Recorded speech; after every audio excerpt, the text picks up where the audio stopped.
What if I told you Rome wasn't destroyed by barbarians, but by its own money? Not swords, not invasions, not corruption alone. Coins that looked the same, but weren't. Money that slowly lost its value until trust disappeared, and the empire followed. Because every empire that destroys its money eventually destroys itself, and Rome was just the first. When people think about the fall of Rome, they imagine chaos. Barbarians at the gates, legions collapsing, emperors dying in marble palaces. But empires rarely fall in a single dramatic moment. Most of the time they decay slowly, quietly, from the inside. And throughout history, one of the fastest ways to break an empire has always been money. Rome didn't collapse just because it was attacked. Invasions mattered, yes. Corruption mattered too. But the real damage began when Rome's money stopped working. For centuries, the Roman economy ran on a single coin, the silver denarius. First minted around 211. Before Christ, it was almost pure silver. People trusted it. Soldiers were paid with it. Merchants demanded it. Families saved it. The denarius wasn't just money. It was confidence you could hold in your hand. As long as people believed in Rome, they believed in its money. But empires are expensive. Armies had to be paid. Roads and aqueducts had to be built. Wars never really ended. By the 2nd century after Christ, Rome was stretched thin. Enemies pressed at the borders. Unrest grew at home. And tax revenue couldn't keep up. So emperors chose an easier path. Instead of raising taxes and risking revolt, they quietly reduced the silver inside the coin. The denarius looked the same, but it wasn't. Under Augustus, it was about 95% silver. By the time of Caracalla, it had dropped to around 50%, and under Gallienus, it fell below 5%.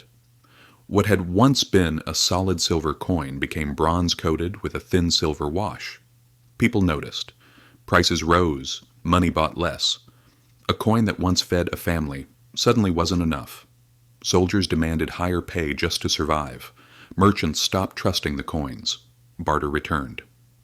Local economies began to break down. And here's the trap. As trust disappeared, the emperors tried to fix the problem by minting even more cheap coins. They hoped quantity would replace value. It never does.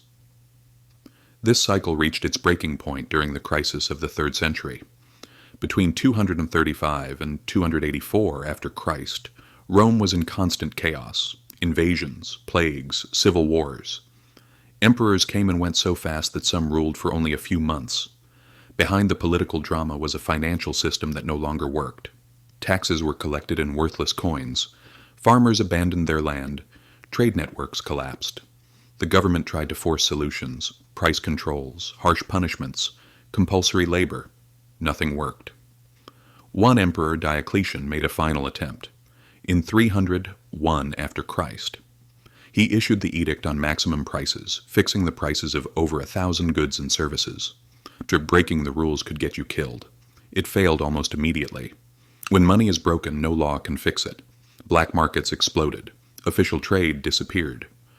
Eventually, Rome abandoned the denarius entirely. Later, Constantine introduced a new gold coin, the solidus, pure, consistent, trusted. It restored stability in the Eastern Roman Empire for centuries, but in the West, the damage was already done. The economy was hollow. Armies couldn't be reliably paid. Trust was gone. Rome didn't fall in one moment. It unraveled, and the collapse of its money was one of the threads that pulled everything apart. So why does this matter today?